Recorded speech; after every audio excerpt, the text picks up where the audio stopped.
Nunca imaginé que pasar la vida entre tumbas me enseñaría más sobre los vivos que sobre los muertos. Me llamo Agustín y durante 40 años fui sepulturero en un cementerio que nadie quería visitar después del atardecer, no por supersticiones, sino por algo más, algo que ni yo sé explicar del todo. La gente sentía que allí las almas no descansaban en paz. Yo llegué por necesidad, no por vocación. Mi esposa me dejó cuando recién cumplíamos 2 años de casados y con la desesperación de mantenerme a flote, acepté el primer trabajo que ofrecían: cavar fosas y sellarlas como si lo que hacíamos fuese cerrar una puerta definitiva. Al principio era mecánico, simple, pero con el tiempo algo cambió. No fue una aparición lo que me sacudió, sino el silencio. Ese silencio espeso que se siente cuando entierras a alguien que no quería morir. Con los años me aprendí los nombres de todos los que llegaban. Leía las lápidas, memorizaba fechas. A veces hablaba con ellos mientras trabajaba, no por locura, sino por respeto. Decía cosas como: «Buen día, don Ernesto», o «Ya vengo, Rosa, solo bajo la tierra y regreso». La gente pensaba que estaba solo, pero yo no me sentía así. El cementerio tenía sus voces, susurros que aprendí a distinguir del viento. Y no hablo de fantasmas con sábanas ni gritos en la noche. Hablo de algo más sutil, más inquietante. Un día, mientras limpiaba el panteón antiguo, encontré una cruz pequeña con el nombre de una niña, Clara. No tenía más de 10 años cuando falleció, pero lo extraño fue que, al día siguiente, su cruz estaba inclinada, como si alguien la hubiese tocado. La enderecé, pero volvió a torcerse una y otra vez. Esa fue la primera señal de que algo no estaba bien bajo tierra. Pero la historia que voy a contarte ahora no tiene explicación lógica. A veces me despierto sudando, escuchando aquel sonido otra vez.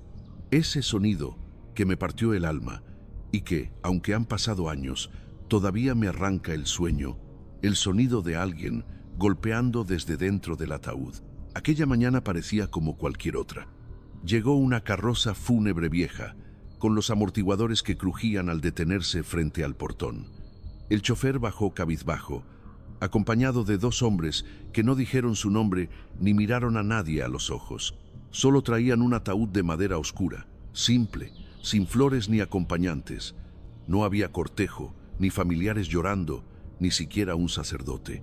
Solo ese silencio sospechoso, como si quisieran enterrar algo rápido, muy rápido. Pregunté, como siempre lo hacía: «¿Y quién va en esta caja?». Uno de los hombres me miró de reojo y respondió con desgano: «Un vagabundo». Nadie lo reclamó. No era raro que nos trajeran cuerpos sin identidad, pero algo no cuadraba. Ese ataúd pesaba distinto, no por lo que contenía, sino por lo que parecía ocultar. Sentí un escalofrío al acercarme. Algo me susurró dentro: «No abras esa caja». Seguí el procedimiento. Cavamos la fosa, sellamos el ataúd, tapamos con tierra, pero cuando dimos el último palazo, un leve crujido se escuchó desde abajo. «¿Escuchaste eso?», preguntó Pedro, mi compañero más joven. «Es la madera ajustándose», respondí, aunque no estaba convencido. Esa noche me quedé más tiempo en la garita, tomando mate, mirando el cielo. No podía quitarme esa imagen de la cabeza, la soledad de ese entierro, la forma apurada en que los hombres se marcharon, el peso extraño del féretro y el crujido. Volví al sitio. Llevaba una linterna y un montón de dudas. Me acerqué a la fosa recién tapada, sin saber bien qué buscaba.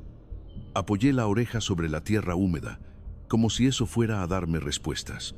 Y entonces lo escuché. Un golpecito, leve, luego otro, más fuerte, luego un rasguño. Sentí que se me congeló la sangre. Retrocedí, tropecé y caí sentado sobre el césped frío. No podía ser. No quería que fuera. «¡Pedro!», grité desesperado. Él vino corriendo. Le dije que había alguien vivo, que teníamos que abrir esa tumba, pero su rostro cambió al instante. ¿Te das cuenta de lo que estás diciendo?, me dijo. ¿Crees que cabemos todo de nuevo solo por un ruido? No es un ruido, le grité. Es alguien que está adentro, y en ese instante volvió a sonar. Clarito. 2 golpes. Luego silencio. Pedro palideció, pero no se movió. Si abrimos esto y no hay nada, vamos a perder el trabajo. Nadie va a creerte. Y tenía razón. Nadie me creyó, pero yo sabía lo que escuché. Y lo peor estaba por venir. Esa noche no dormí. Cada vez que cerraba los ojos, oía los golpes otra vez. No sabía si era culpa, miedo o un presentimiento más fuerte que la lógica. Al día siguiente, volví al cementerio temprano, antes de que abrieran las rejas para el público. Me acerqué a la fosa, como si esperara ver una señal. Pero todo estaba como lo habíamos dejado, quieto, silencioso. Hasta que me acerqué demasiado, vi algo imperceptible pero real, una leve marca en la tierra, como si algo desde adentro hubiese empujado.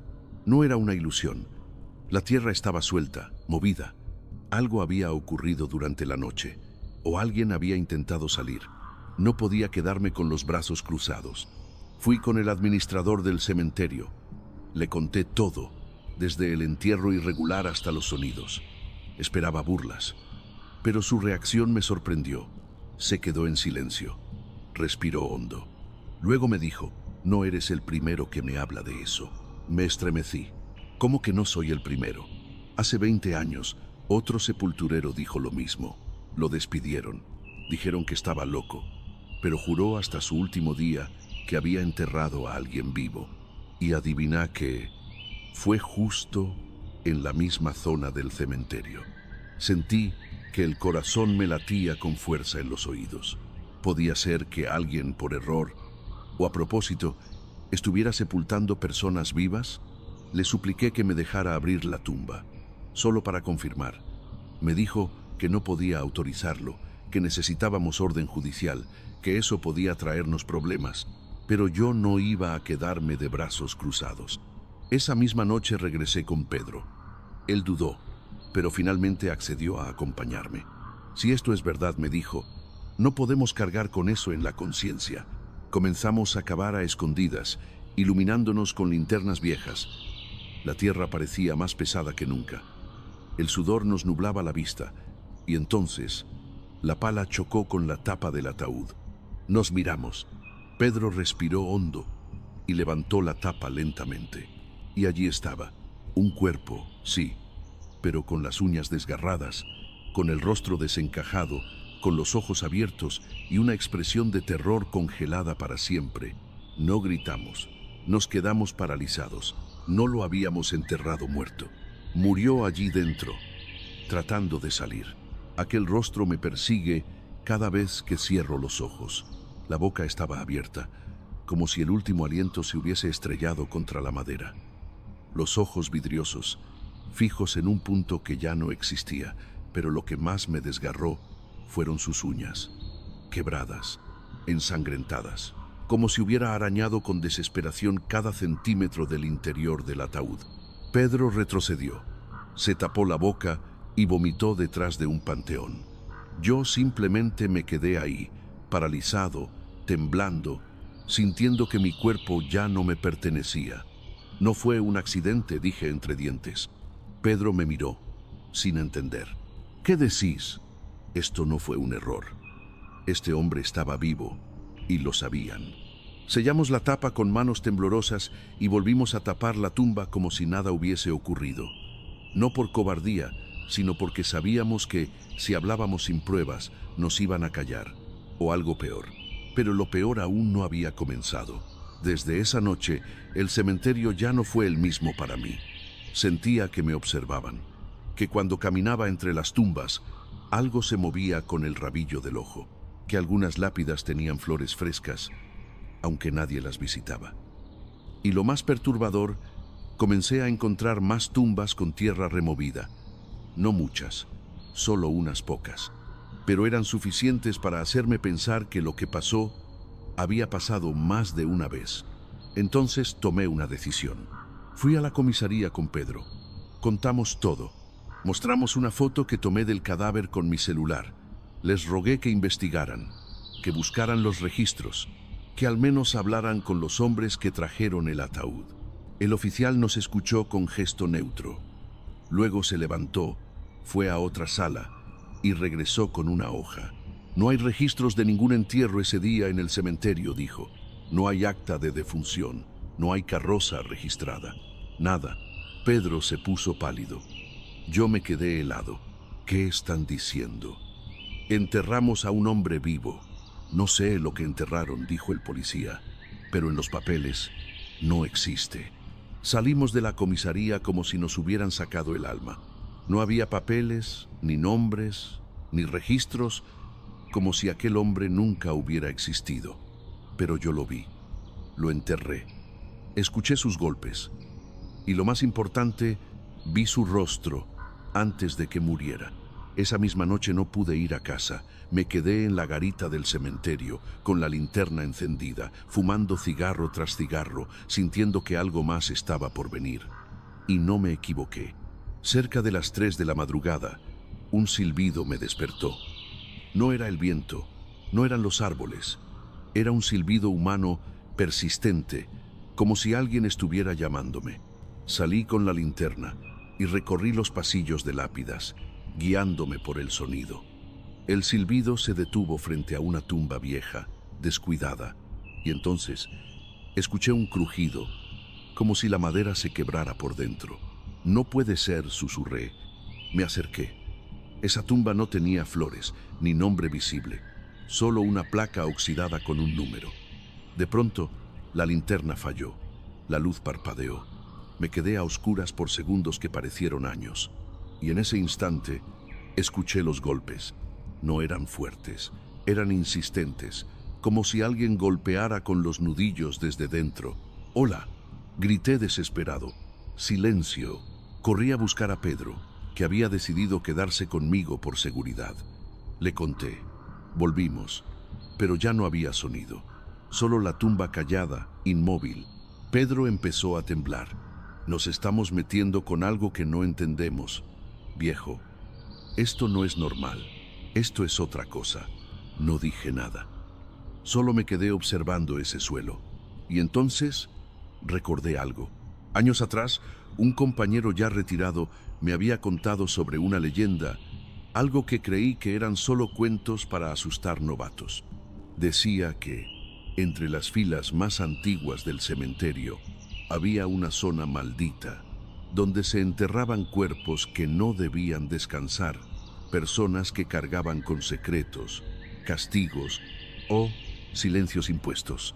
Y todo parecía llevarme a lo mismo. Ese ataúd no debía ser encontrado. Ese hombre no debía hablar. Y yo me estaba acercando demasiado a la verdad. Pedro no quiso volver. Dijo que tenía familia, que no podía seguir arriesgándose por una historia que a nadie parecía importarle. Lo entendí, pero no lo juzgué. A mí me quedaba solo esto, el silencio, las tumbas y una sospecha que me carcomía por dentro. Volví solo al archivo del cementerio. No era digital, eran carpetas amarillas, viejas, con polvo de décadas. Revisé durante horas y lo encontré. Un croquis antiguo del terreno, un mapa con divisiones por secciones y años. Y allí estaba, una zona marcada como Lote X, sin registros, sin nombres, solo una nota manuscrita en tinta corrida, área restringida, no intervenir, y el número coincidía con la tumba donde escuché los golpes. Volví esa misma noche. La niebla lo cubría todo. Llevé una pala, mi linterna, y una determinación que ni el miedo podía romper. Cavé, tardé horas, sudé frío, sentía que algo me observaba desde la espesura. Y al final di con otro ataúd. Este tenía cadenas. Literalmente, cadenas por fuera, oxidadas y tensas como si quisieran contener algo. Respiré hondo. Las corté con herramientas viejas que llevé del galpón. Al abrir la tapa, el hedor fue insoportable. Pero lo que vi me quitó la voz. El cadáver tenía una mordaza en la boca y los ojos abiertos. no de forma natural, abiertos con alambres que atravesaban los párpados, como si alguien quisiera asegurarse de que jamás pudiera cerrarlos. En su mano, una nota arrugada. Con temblor, la tomé. Solo decía una frase escrita con desesperación. No era mi hora. Caí de rodillas. Eso ya no era un error humano. Eso era un crimen deliberado, un castigo o algo peor. Y entonces escuché pasos detrás mío. Me giré con rapidez. Nadie. La linterna parpadeó, y al volver a mirar dentro del ataúd, los ojos ya no estaban abiertos. Estaban cerrados, en paz, como si el alma, al fin, hubiese sido liberada. No dormí esa noche, tampoco la siguiente. Cada vez que cerraba los ojos, veía esa mirada, ese cuerpo encadenado, silenciado, esa frase escrita con dolor. No era mi hora. Algo dentro de mí se rompió. Sabía que tenía que hacer algo más. No podía seguir enterrando secretos. Fui directo al despacho del párroco local, un hombre mayor que conocía desde hacía años. Me miró con calma cuando entré, como si ya supiera por qué venía. Necesito respuestas, le dije. No voy a quedarme callado. El padre bajó la mirada y, tras unos segundos de silencio, dijo algo que me heló la sangre. Ese terreno no te pertenece, hijo. Nunca fue parte del cementerio público. Entonces, ¿qué es? Es donde enterraban a los que sabían demasiado. Sentí que el suelo me tragaba. ¿Quién los enterraba? Los mismos que hacen que el mundo siga girando. Suspiró. Cuando alguien representa un peligro para ciertos intereses, lo hacen desaparecer. Y el cementerio ha sido su refugio perfecto. Me levanté de golpe. No podía permitirlo. Juré que iba a denunciar todo, que iba a hablar, que iba a contarle al mundo lo que vi. El sacerdote me miró con pesar. Ya no se trata solo de lo que sabes. Se trata de lo que has visto. Salí de ahí sin mirar atrás. Pero esa misma noche, alguien tocó a mi puerta. Era un hombre de traje. No se presentó, no me amenazó. Solo dejó un sobre encima de la mesa de mi cocina y se fue. Dentro había una única hoja, una foto. Era yo, cavando aquella tumba, y una frase escrita a mano al reverso. No cabes tu propia. Desde entonces, dejé el cementerio. Vendí todo y me mudé al otro lado del país. Cambié de nombre. Dejé de hablar del tema. Hasta hoy. Hoy que mis manos tiemblan más que nunca. Hoy que la culpa ya no me deja respirar. Hoy que he decidido que, si alguien encuentra esta grabación, sepa lo que realmente pasa bajo tierra. Porque yo no enterré solo cuerpos. Enterré verdades que no debían ser olvidadas.